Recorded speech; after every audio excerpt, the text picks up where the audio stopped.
Dans le silence troublant d'un foyer autrefois chaleureux, un drame insoupçonné s'est joué en transformant une maison familiale en scène de crime. Nikki Whitehead, une mère dévouée de 34 ans, fut brutalement assassinée par ses propres filles, Jasmia et Tasmia, dans un acte de violence impensable. Ce qui semblait n'être qu'une dispute banale s'est rapidement transformé en une lutte à mort, laissant derrière elle une traînée de douleur et de chagrin. Alors que les jumelles, au début innocentes, sombraient dans un abîme de regrets, une question se posa. Comment en est-on arrivé là? Nous allons explorer à travers cette vidéo les événements qui ont conduit à ce jour fatidique, plongeant au cœur des émotions conflictuelles et des choix qui ont bouleversé leur vie à jamais. Bonjour à toutes, bonjour à tous, bienvenue dans cette nouvelle vidéo Murders Explained. Aujourd'hui, comme vous l'avez compris, nous allons parler d'une histoire assez tragique que personnellement j'ai découvert en vous faisant cette vidéo. Je n'en avais jamais entendu parler. Ce qui me permet d'ailleurs de vous rappeler de ne pas oublier de nous proposer des histoires en commentaire, des histoires que vous aimeriez voir sur notre chaîne YouTube. Aujourd'hui, on va donc se plonger dans l'histoire de Nikki. J'espère que celle-ci sera inédite pour vous. Je précise aussi que si vous entendez des bruits externes, j'ai le chien d'Eliott avec moi aujourd'hui au bureau. Ceci étant dit, n'oubliez pas de liker, commenter, vous abonner. Je vous retrouve après le générique. Bonne vidéo à vous.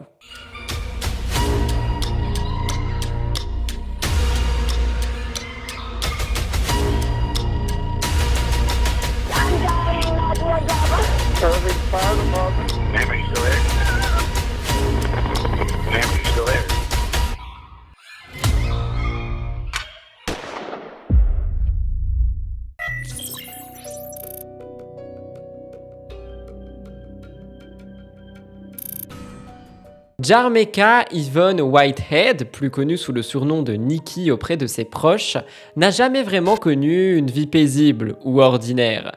Dès sa naissance, les circonstances de son existence ont été marquées par des difficultés profondes et des épreuves. Elle est née le 18 avril 1975 dans un contexte assez troublant étant donné que Nikki a vu le jour derrière les barreaux d'une prison, où sa mère purgeait une peine pour possession de drogue. Ce début de vie déjà chaotique allait en grande partie définir son avenir.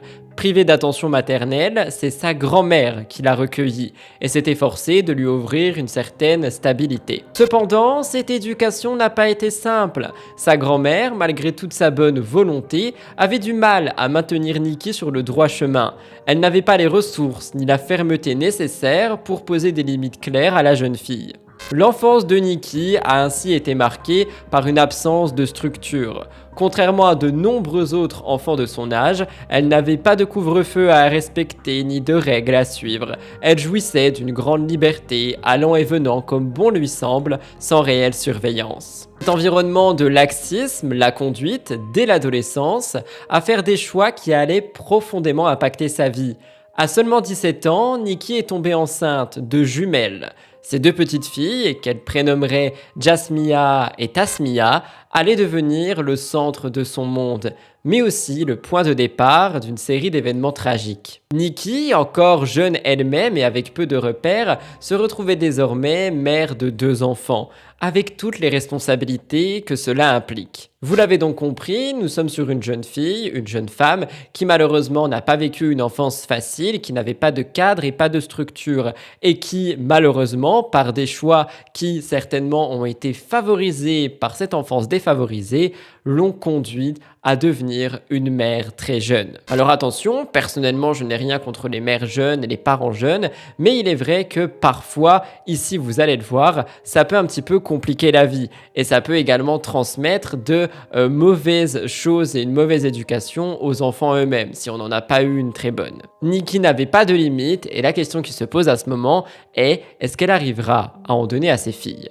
Et attention, je précise que ce que je dis n'a pas du tout pour but d'être péjoratif, c'est juste qu'on est dans une histoire assez compliquée pour Nikki et donc effectivement le fait d'avoir des enfants à 17 ans avec un manque de structure et un manque de barrière finalement pour soi-même peut être dur aussi pour les filles.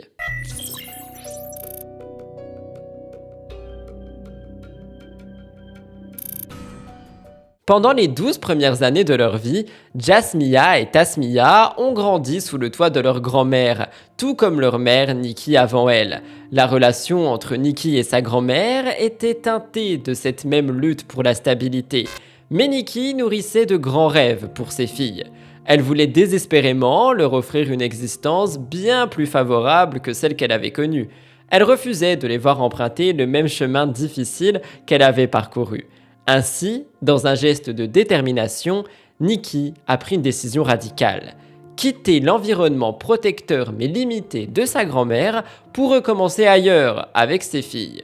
Les trois ont donc déménagé à Corniers en Géorgie, dans l'espoir de bâtir un avenir meilleur. Le désir de Nikki d'améliorer la vie de ses filles était palpable. Elle voulait non seulement leur offrir une stabilité financière, mais aussi des expériences et des opportunités qu'elle-même n'avait jamais eues.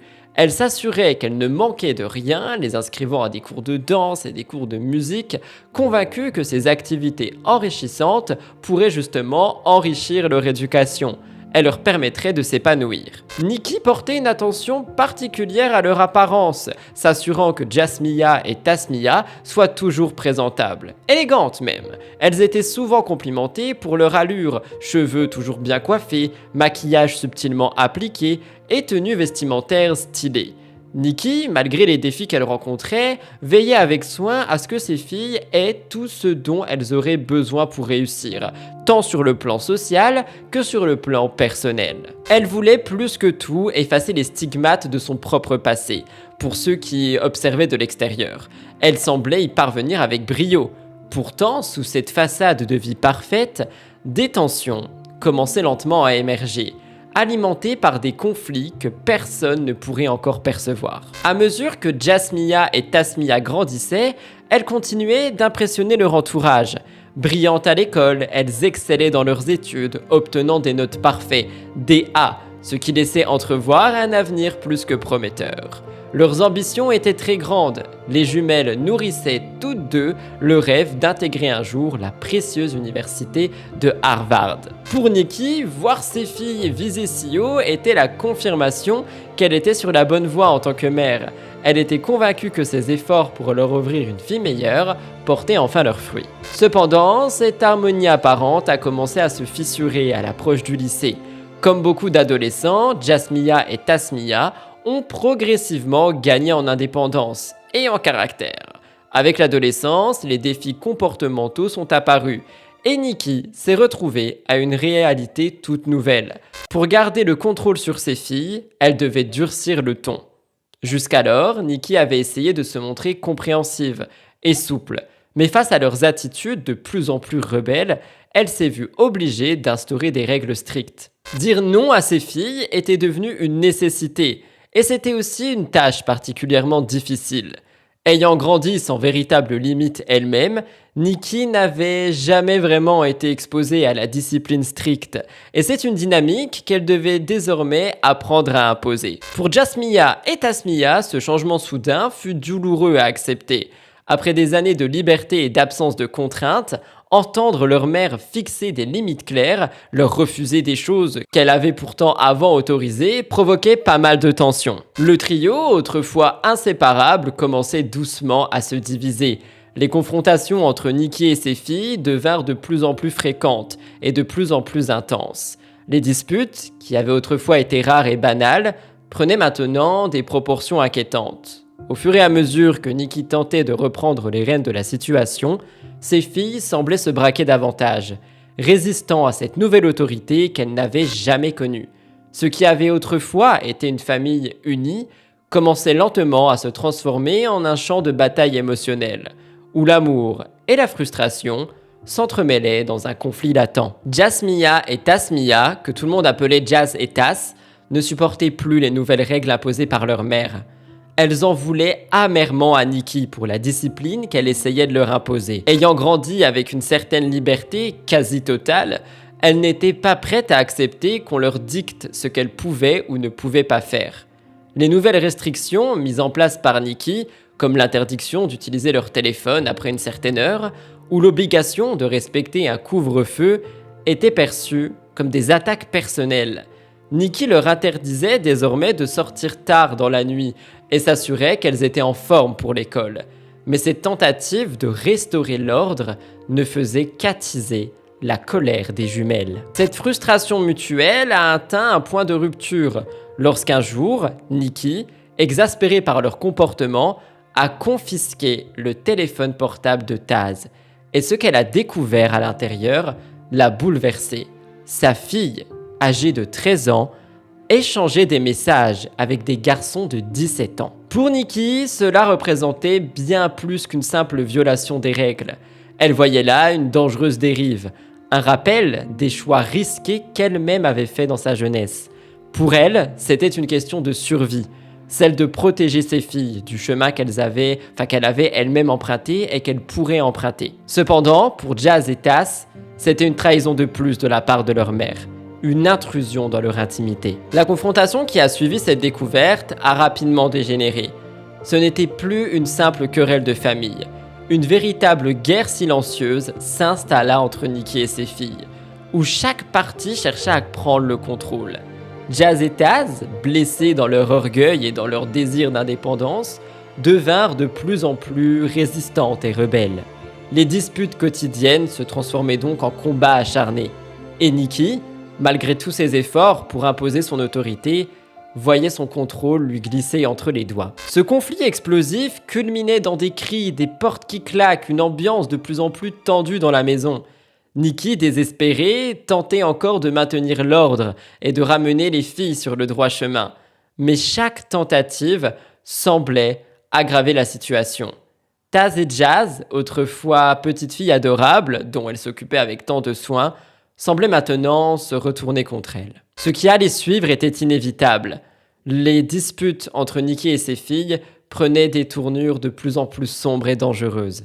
La rage qui bouillonnait chez les jumelles était devenue incontrôlable. Et Nikki, malgré son amour maternel et son désir de protéger ses enfants, ne pouvait plus contenir cette colère. Une bataille décisive s'annonçait, une bataille qu'elle ne gagnerait pas. Malgré tous ses efforts pour rétablir l'ordre, Nikki perdait pied. Le contrôle qu'elle essayait de garder s'effondrait, laissant place à un climat de tension insoutenable dans la famille.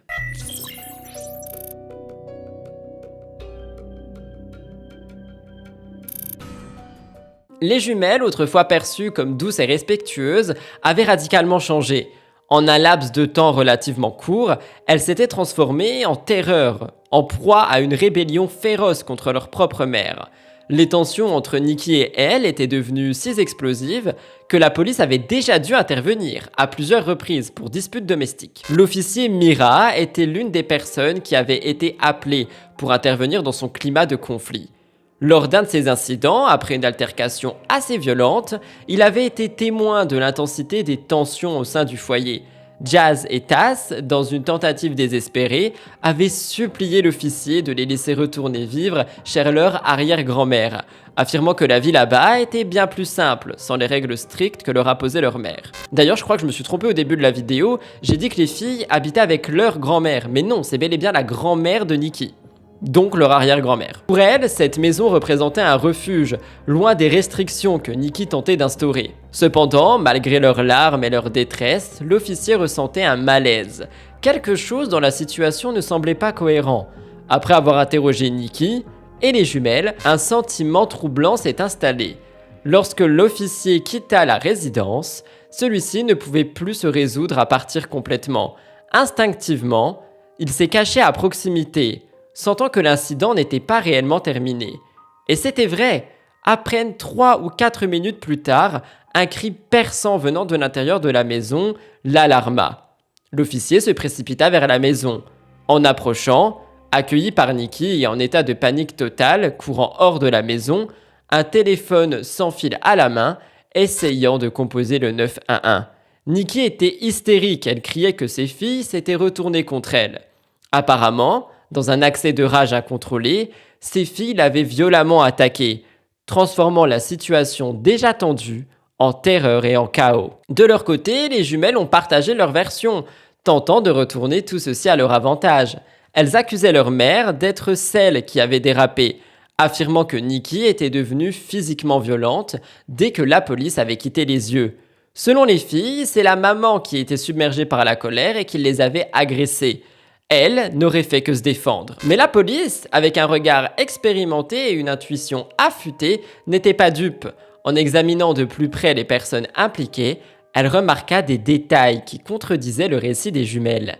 Nikki portait sur son corps des marques évidentes, des égratignures profondes, des traces visibles sur son bras et sur sa poitrine, des signes manifestes d'une agression. En revanche, les jumelles, elles, ne présentaient aucune blessure, pas la moindre marque, pas même une éraflure, ce qui suggérait qu'elles n'avaient pas été agressées comme elles le prétendaient. Cette découverte renforça les soupçons de la police. Les filles tentaient de manipuler la situation. Elles mentaient, cherchant à se faire passer pour des victimes, alors que c'était Nikki qui avait subi la violence. Le conflit au sein de cette famille avait atteint un point de non-retour, où les rôles des victimes et agresseurs s'entremêlaient dans une dangereuse spirale de mensonges et de colère. Pour Nikki, ce combat contre ses propres enfants prenait une tournure très sombre. L'officier Mira, qui avait déjà été témoin des détériorations au niveau des relations entre les filles et Nikki, avait remarqué un autre élément. Après l'incident, Jasmiyah et Tasmiyah étaient très calmes. Alors que leur mère était en larmes et hystérique, visiblement traumatisée, les deux filles, elles, ne semblaient montrer aucun signe de détresse. Leur comportement froid contrastait profondément avec la gravité de la situation. Suite à l'altercation, les filles ont été inculpées et condamnées à suivre des séances de conseil familial avec leur mère. Malgré les efforts pour réparer les relations, la vie de Nikki devenait un véritable cauchemar. Les membres de sa famille et même des amis proches minimisaient la gravité de la situation, attribuant ces disputes à des rébellions d'adolescentes. Mais pour Nikki, il était plus qu'évident que ce qu'elle vivait avec ses filles dépassait tout ça. Ce n'était plus une simple phase, mais quelque chose de menaçant. Quelques mois plus tard, un événement tragique allait confirmer cette réalité. Ce jour-là, tout commençait comme un jour ordinaire. Il était tard dans l'après-midi et les jumelles venaient de rentrer de l'école, lorsqu'elles ont soudainement été vers une voiture de police qui passait dans le quartier, apparemment en panique. Elles couraient vers les officiers, bouleversées, criant qu'elles venaient de faire une découverte macabre. Les jumelles, le visage en choc et en tristesse, expliquaient aux policiers qu'en rentrant chez elles, elles avaient trouvé leur mère dans la salle de bain, morte. Nikki était allongée dans la baignoire, son corps baignant dans une mare de sang. L'horreur de la scène que décrivaient Jasmiyah et Tasmiyah était insoutenable. Elles affirmaient qu'elles avaient aucune idée de ce qui s'était passé et elles étaient complètement dévastées par la découverte du corps. À première vue, leur histoire semblait crédible, leur désarroi et leurs larmes étaient convaincants et il était facile d'imaginer que ces deux adolescentes venaient de vivre un traumatisme. Mais pour les officiers, qui arrivaient sur les lieux, le choc laissait peu à peu place au doute. Le passé turbulent de la famille, les tensions, le comportement étrange des filles jetaient une ombre sur le récit. Ce jour-là, la vie de Nikki s'est prudemment arrêtée. Ce qui avait commencé par des disputes et des confrontations verbales entre mère et fille aurait pu se terminer en violence inouïe. Les policiers ne savaient pas encore toute l'ampleur de ce qu'ils venaient de découvrir, mais une chose est sûre, les adolescentes pouvaient y être mêlées.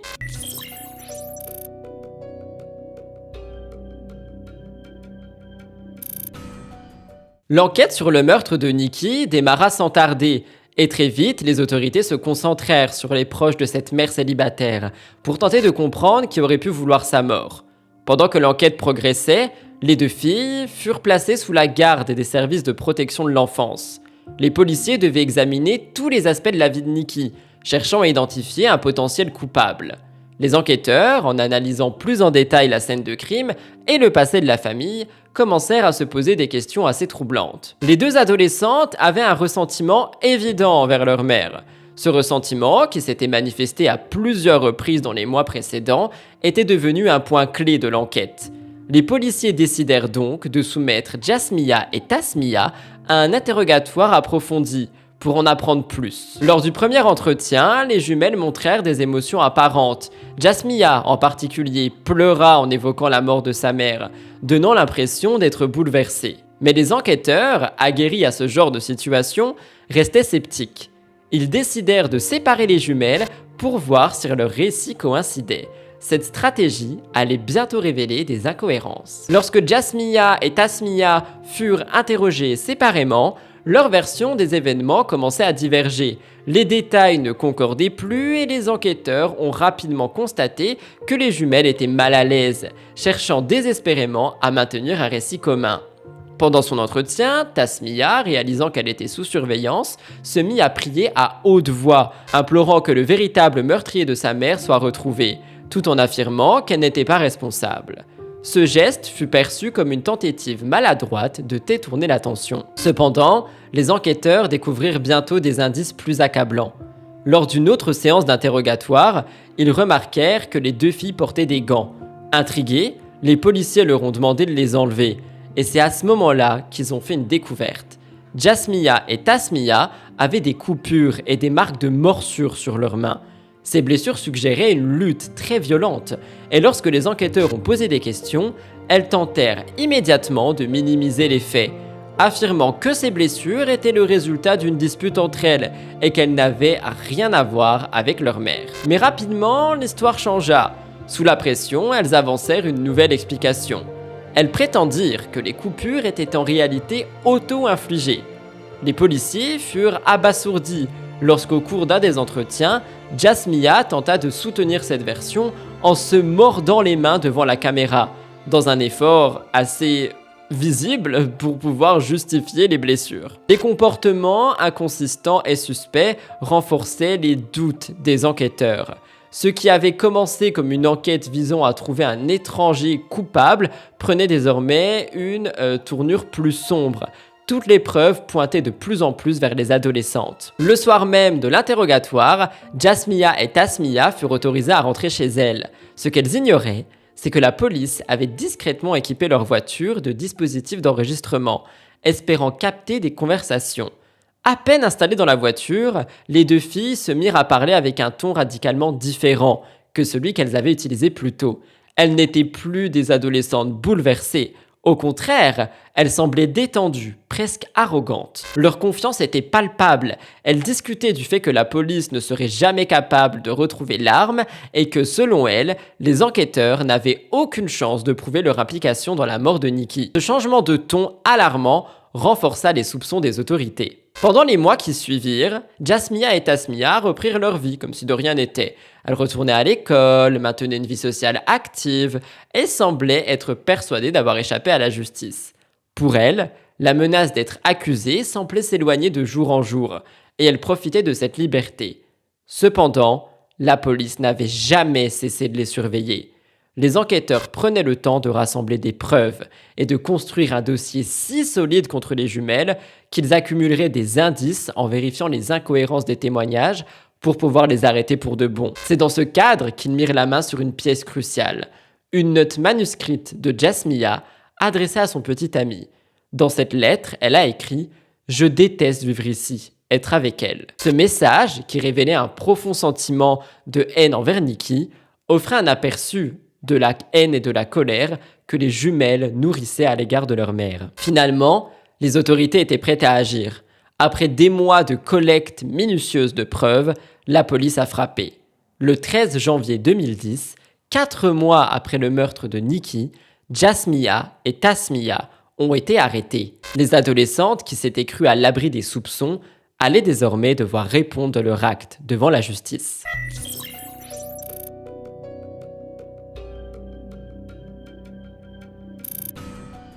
Lorsque Jasmiyah et Tasmiyah furent arrêtées, leur arrogance initiale ne tarda pas à se transformer en rage.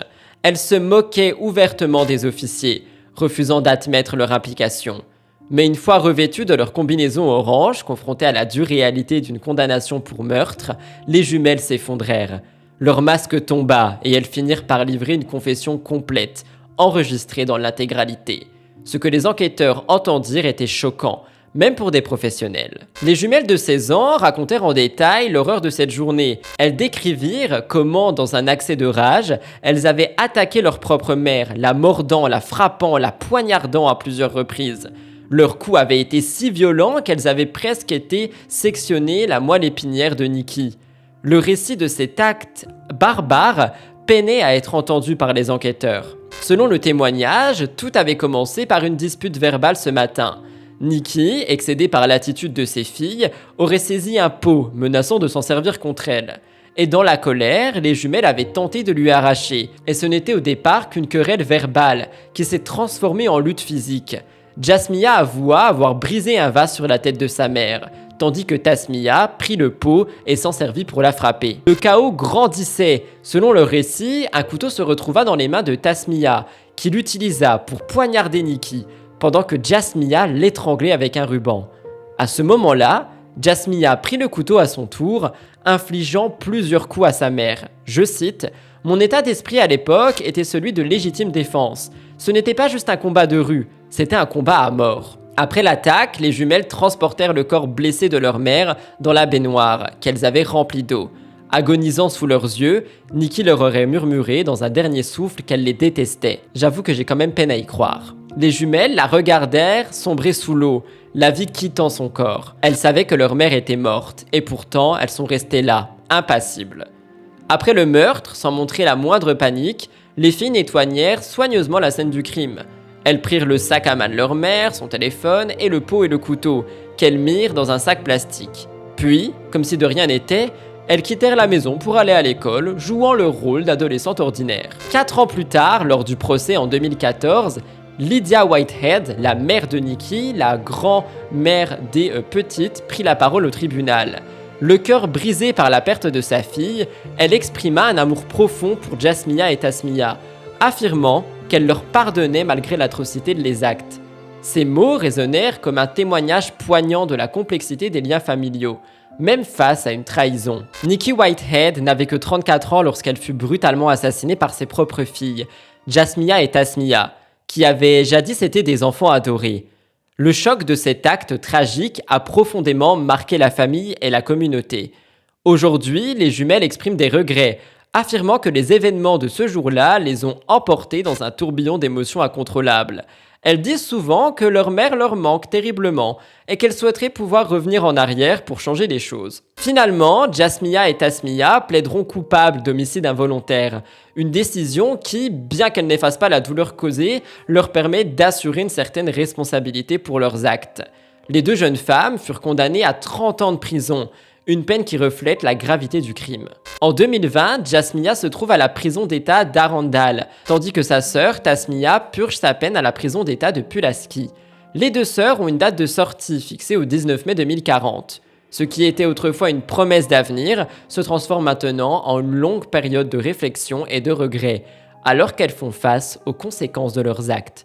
Le chemin de la rédemption sera long, et le souvenir d'une mère aimante restera à jamais teinté par la tragédie de ce jour. Le chemin que les jumelles doivent parcourir est semé d'embûches et de réflexions. Leur confession et leur culpabilité face à la mort de leur mère témoignent d'un parcours marqué par des émotions exacerbées. En fin de compte, cette histoire nous rappelle l'importance de la communication et de la compassion dans les relations, des valeurs essentielles qui peuvent permettre d'éviter des tragédies aussi horribles que celle-ci.